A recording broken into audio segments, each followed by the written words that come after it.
Welcome along to another video. This is going to be a quick update while I've got a few minutes.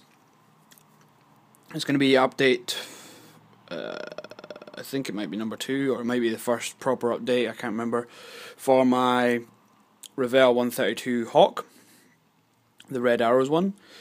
Compared to the last time you saw it, which I think I quickly showed it, it was just red plastic. It's still red, but now it's actually been painted red. I wasn't sure what to paint it, and I'd originally bought this, which is the right FS number and the right RAL number for what's given in the instructions. However, this is what's suggested in the instructions. Obviously, is one of Revell's own paints, number 31, gloss fiery red. And you can probably see if I can do this two-handed. Let's see if we can do this. They're quite different. This is also not a gloss, I don't think, so I didn't bother using that. I happen to have this one. I don't have many Revell paints, but luckily I actually turned out that I happen to have that one. So I used that using my airbrush, and actually with the ultimate thinners, which I've got some of, it sprayed really well. Nice and smooth, nice and neat. It worked really well. I had Preshaded this. I primed it in Vallejo grey and Preshaded it. However, I didn't quite realise how translucent this paint actually was, and it required a good 3 or 4, in some places 5, light coats all over to tone down the Preshading. Now it's still visible in places, but that's fine. That's why I mean, these planes are clean, so it wasn't Preshading to make it look grimy, to make the panel lines really jump out and be really grimy and things. It was more just to help break up the red a little bit. In real life, these things are very red, and they are very monotone red. However, on a model, you have to kind of have some amount of shading and highlighting. Otherwise, it just looks like a toy. And it's gloss as well, which doesn't help. And it still does slightly look like a toy.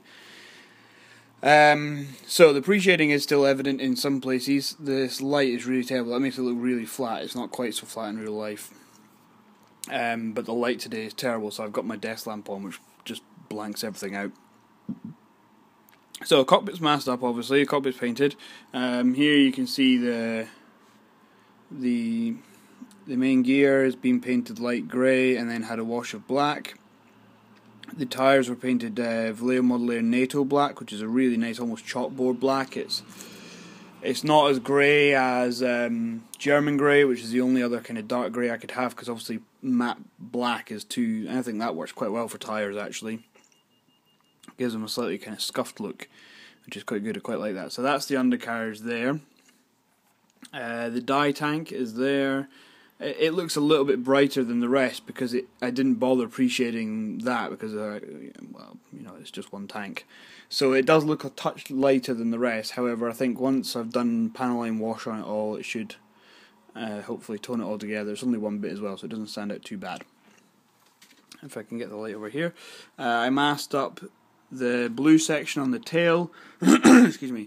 This doesn't come on smaller Hawk Red Arrows. This comes as a part of the tail decal, I believe. With the, it looks quite dusty there. With the tail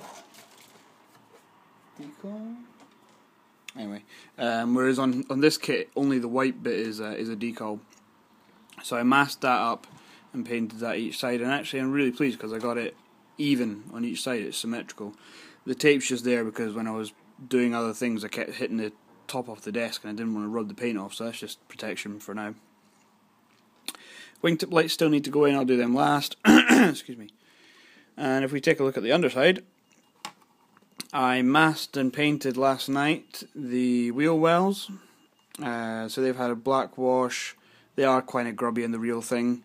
And also painted in with black metal the various pipes in there. The nose gear bay and the air brake bay. I've since been told that this is actually supposed to be the same colour as the airframe, as is the inside of the actual air brake itself.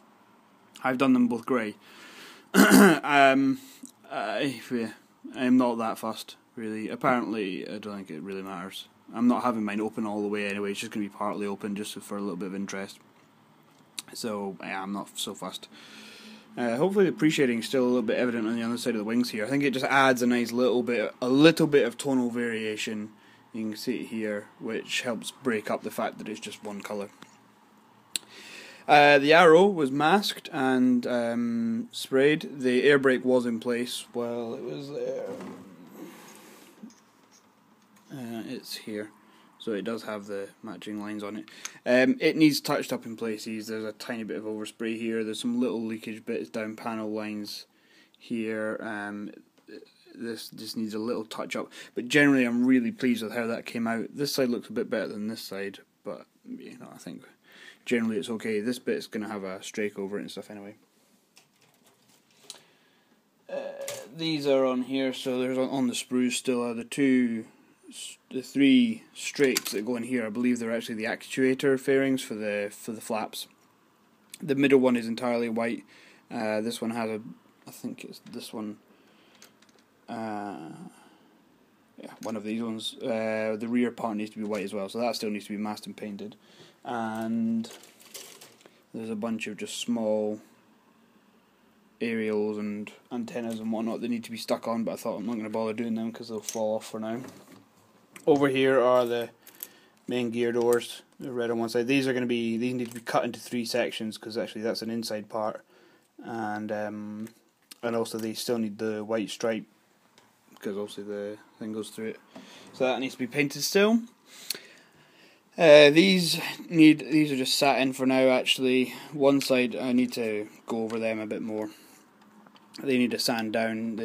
I put them down on a surface when they were slightly wet, and they've just lifted some of the paint off. That's my own fault. So I'll just give them a quick sand down and a quick blast with the airbrush to paint them up. And then we're on the way, really. Next step will be to finish off all these little doodads. I might start sticking bits on, put the undercarriage on so it can sit on its wheels, and next it will be a gloss coat all over. It's glossy already, but a gloss coat all over, and then a paneling wash, and the rest of the decals. I'm going to just use the kit decals for the white stripe down the side here because I'd never managed to mask it symmetrically on each side and all that crap. So the kit decals are fine for that. I just didn't want to fart about with all the millions of sections there is for this one here, and I'm really pleased with how that turned out. I think that looks really good. And now sort of looks like a red arrow, although in this video it looks a little bit orange, but it's not. Okay, I'm going to keep that there because that's probably that's probably long enough. Yep, let me know what you think. I'm really pleased with it so far, and yeah, I'll see you in the next video, whatever that might be. Probably another update on this, hopefully when it's maybe finished. Shouldn't be too much longer. So thanks for watching. Leave a comment, subscribe if you want, and I'll see you in the next video. Bye now.